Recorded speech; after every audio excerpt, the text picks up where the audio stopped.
If you are excited to hear my progress on the Partners in Cream project, then stick around.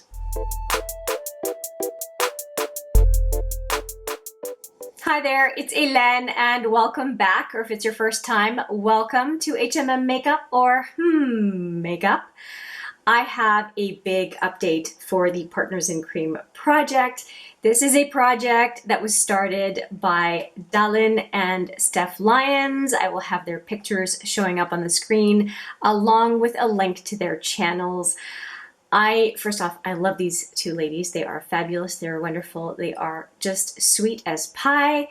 And I also love the project they came up with. Using cream products is so important because they go bad before powders. And so we have things, we all do, I know you do. We have stuff in our stash that is just sitting there, aging, and that might go bad before we have a chance to use it, and even the stuff we really, really love. And in this case, I have a bunch of stuff that I really like, that I am very thankful through this project that I can focus on and finish enjoying them before I have to stop using them for other reasons, which I just talked about.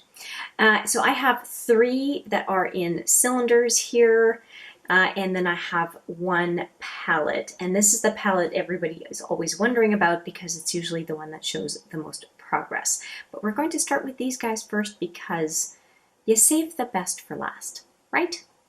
So this is a highlighter, this is a blush, and this one was a foundation on one side and a contour on the other, and there's nothing left in the foundation side. You'll see that in the progress pictures, but I do still have the contour, and I have not used the contour at all this month, and the reason being I've been focusing on another contour product, and when I finish that one contour product, I will go back to this one and finish it up. I'll show you the other one in a minute. And then for highlighters, well, I have a highlighter that I'm working on in the palette, and I will get to this highlighter once the other one is done. So I have not used this Joe Fresh highlighter at all. If you want to see the color, that is what it looks like. And then very similar to this one, I have a blush that I really like, and it's the only blush I'm focusing on in this project, and it is the Peach Dream Blush that makes me think of the NARS Orgasm Blush. And I have been making some really great progress on this one. So let's take a look at the numbers. So for this blush, I have actually gone down 0.52. So a half a gram of progress on this one in 1 month, which I think is pretty darned good. I am wearing it on my cheeks right now underneath this look, which is actually a look that I created with Cheekbone Beauty products. That video should be up tomorrow or the day after, and by the time I upload this video. And so yeah, if you want to see that look, and then you'll see this blush on my cheeks before I go and apply the Cheekbone Beauty stuff. So a half a gram on the blush is pretty darn good. Like I said, the contour has no change and the highlighter has no change. Now we get to the palette. And this one for progress and visual and weight-wise is always the belle of the ball. And let me show you what I have done here. So there's a lot. Okay, so this one was virtually full last month. Hopefully the light's not bugging you here.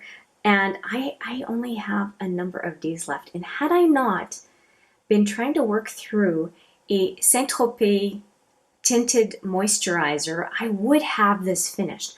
But with the tinted moisturizer, I didn't see the whole point of putting foundation on top of it. It was kind of silly. I am wearing the foundation today, but for a number of days, I was just wearing the tinted moisturizer. You can see that in a number of videos over the last month.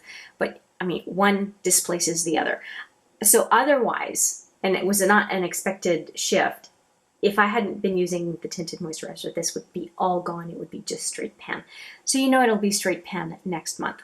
That was my prediction last month, but I also didn't know I was going to change my behavior. And then this one, these are two Boiing concealer products, and I don't know if you can see the difference. There's a lighter one right here, and then there's a little bit of a deeper color here. That deeper color was in most of the pan last update, and I am almost done with the Boiing number 2, which is this little part here, and then I'll be left with just Boiing number 1, which is a lighter concealer. And yeah, I don't have very much left of the number 2. And I'm debating right now whether I will put more of the number 2 in this palette, and I think the answer is no. I think I'm going to focus on the number 1 and use the number 1 and complement with another concealer of some sort to, to go around my nose or whatever I need to do. But I am definitely making some good progress, and I think I'm going to start using Boiing number 1 not just on my inner to a third or so of my lower eye or lower eyelid, just to kind of cover some redness and blue that I have there. But I think I'm going to use it as an eyeshadow primer. And the reason I want to do that is because you can use concealer to do that, no problem. But particularly, I want to use the Boiing number 1 because it is an older concealer, and I have some other Boiing concealer in the wings that I can just bring out as soon as I'm done this one. And so I think that because it's an older concealer, that's what I'm going to do. I'm going to use it on, and I have a lot of lid space, so I'm going to use it as an eyeshadow primer and try to use it up. And then there are these guys up top. This one I did not use on days where I was using the Saint-Tropez tinted moisturizer because I thought it was just too much. It was already deeper brown, golden look that I had on my skin, and doing contour on top of it would be too much. This one though, I did use quite a bit. This is the Tarteist contour, and then this is the Cover FX Moonlight cream highlighter, and I use it virtually every day. I have it on today as well as I usually do, and I really don't think I have more than maybe 2 months with this one. Like I said, I use it virtually every single day. These 4 pans are part of my daily routine. Really, they are. And so if these 2 are just the 2 that suffered from that displacement with that other product. But I'm not unhappy with my progress though, because these pans they're flashing a lot of pan now. And so I am not feeling bad at all. And as a matter of fact, I got a lot out of this palette this past month. You will not believe how much. I went from 127.39 to 125.51. That is 1.88 grams. I went down almost 2 grams of product in this palette in 1 month. I'm just so happy. And so for the entire 5 products that I'm using, well, 4 in here and then 3 other ones, so I guess it's 7 products, I have gone down a total of 2.41 grams, which is over 1% change in total product weight. 1.01% change to be exact in 1 month. I'm so happy. I have 0 regrets. I feel like I've really been focusing on this palette and the blush in particular, aside from the palette, obviously. The other 2 didn't change. Yeah, really pleased with that. And my focus over the next month, definitely, I'm going to use these 2 pans as I pretty much do on a daily basis, but I'm going to be finishing this one and, as I said, multitasking this one for a few other purposes, because out of everything, this is an older product in this pan, and it just needs to go. It just needs to be done. Boiing number 1 and 2, older products, they gotta go. And I've not been as focused on them as I probably should have in previous months, but now they are in my sights, and I know I'm going to make a lot of progress. With that, I want to hand it over to the progress pictures, and I'll wrap it up at the end.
So that's it, 2.41 grams down, over a 1% change in total weight. So pleased. Let me know what you think. And if you are doing this project, I wish you all the luck. I hope your update this month has been a good one, and I wish you the same or even better for the month to come. Thank you so much for watching. I appreciate it every single time, and I look forward to seeing you in the next video. But for now, take care.